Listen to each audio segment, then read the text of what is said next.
Meeting with the World Bank's key policy-making body in Istanbul, Turkey, Bank President Robert Zoellick says his institution is flexible enough to meet changing global demands. He stressed that the World Bank's core mission of helping the poorest must remain unchanged, and to do that, the World Bank needs to have adequate resources at its disposal.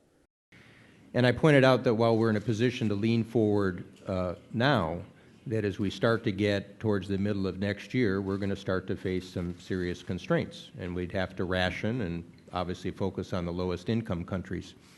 Zoellick says the meeting gave the go-ahead to look into his plan to set up a new system to give grants and loans quickly to the world's poorest 79 countries for future crises.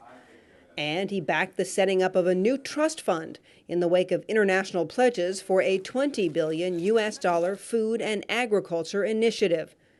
He underscored the fact that though the global financial crisis may be easing, developing countries are still hit hard.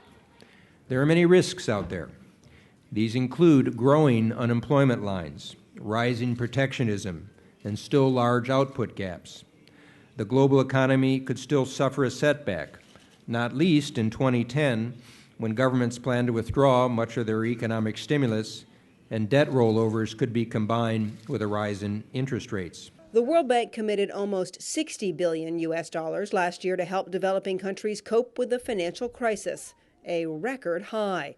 Demand for assistance from countries is still strong. On the most vulnerable people is still rising. The World Bank estimates that by end 2010, some 90 million more people risk being forced into extreme poverty.